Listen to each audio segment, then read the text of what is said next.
You want this dope ass shirt? I bet you want this dope ass shirt. Link to get yours is in the description. My 2 cents, motherfucker. What up, y'all? DCFAYGOGUY. So the E&J tour is canceled. The Brother EP is that much more rare. Let's talk about it. So the news, it hit fast, it hit hard. Everybody everywhere made their assumptions. Everybody everywhere made their speculations. The rumors were spreading like crazy. You know, I've heard it all from E and J are now beefing again. Obviously, there was the one rumor of him having a panic attack. I believe it was CPN had mentioned that one in one of his live shows. There was that the bus had broken down. There was that funding, or not funding. The ticket sales were low. Attendance was terrible. Some people have even speculated maybe it was something with booking.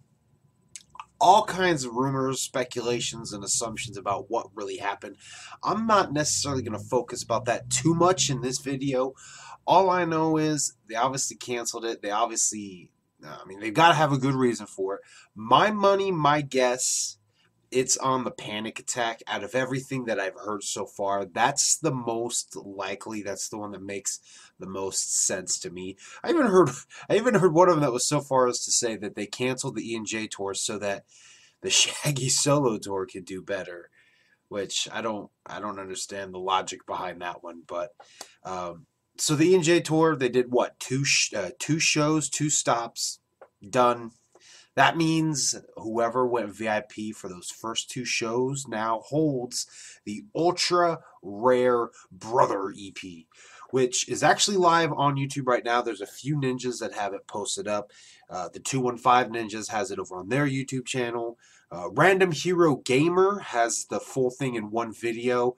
And then obviously Carnival Spirit, Scotty Two Balls has been doing his animations on that. So all 3 of those guys, none of them have the intro to it. I actually ripped the audio from Carnival Spirits so that I could have it downloaded. So I did listen to it. I've listened to it about 2-3 times now. It's about 20 minutes. If you don't have the intro, I'd like to hear the intro at least. So if somebody knows where I can at least hear the intro, comment down below, give me a link, because I'd like to hear it at least. I know it's only like 10 seconds, but everything that I've heard from this EP is, it's not amazing, but it's not stale, if that makes sense. Like it's beautifully right there in the middle. Shanzi and I were talking about this, and it seems like he was really enjoying himself. He was having fun, especially with track 3. The second song, which I guess on the disc would be track 3.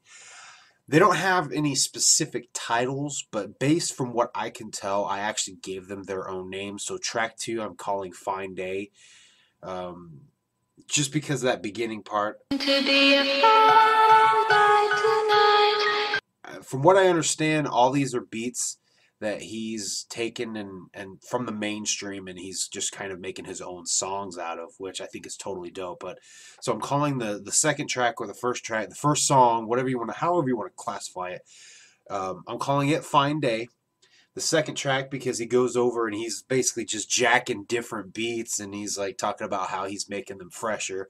Your beat wasn't shit till I stole it. What the fuck would you even let me hold it? I titled that one The Beat Jacker, which is pretty dope. Pretty dope track if you ask me. So the third one then is, obviously, I'm gonna say Black Eyed Kids. I know I don't know his current username, but I know him as Nerdalo. So Nerdalo, if you're watching, comment down below. Say, I'm Nerdalo. That's how I know you. You've changed your name a few times. But Nerdalo actually had mentioned something about that. He went to the one in, I believe it was New Mexico, and he went VIP there. So he actually has that CD. And he said something about it's not, the CD wasn't called Black Eyed Kids, but it has a song that has something about Black Eyed Kids. So track 3 I named Black Eyed Kids, and then track 4 I just put My Friend, or you could put My Best Friend. So all in all, I think the EP is really dope. It's different. And like I said, me and Shanzi were talking about it. He's definitely having fun with this, and I think it catches the right atmosphere of, just fucking loving what you're doing, being at a great point in life. So yeah, real quick, my 2 cents. I mean, I'm not going to totally go out and speculate and assume anything about why the tour was canceled. My best guess is the panic attack. It makes sense just because he's had issues with it in the past, and they've been touring. I mean, they've been doing crazy shows lately. You really think about it. After the Gathering, they did the Malenko and Friends tour. They did the Hollow Wicked tour. They did, I believe they did a few shows in November. They did Big Ballas. I mean, this year, last year, 2017, they've just been touring like crazy. And honestly, I think it took its toll. And if you remember, if you've read Behind the Paint, you remember the first time he had his panic attacks, that was basically like the stressor. That was basically what just threw him over the edge. So, I mean, I'm not saying it's what's going on. I'm not saying that's what caused it if it is what's going on. I'm just saying it makes sense if that's why they canceled the tour. It makes sense. So, it sucks that the tour got canceled. I wasn't planning on going anyway. But for everybody else who was planning to go, and for those who were planning to go VIP to pick up the Brother EP, which is now extremely rare, it sucks. It sucks. So, yeah, leave your thoughts down below. If you've listened to the Brother EP, tell me what you thought about it. What was your favorite tracks out of it? And who's looking forward to the Shaggy 2 Dope show? Anyway, thank you guys for watching. I will see you guys next time.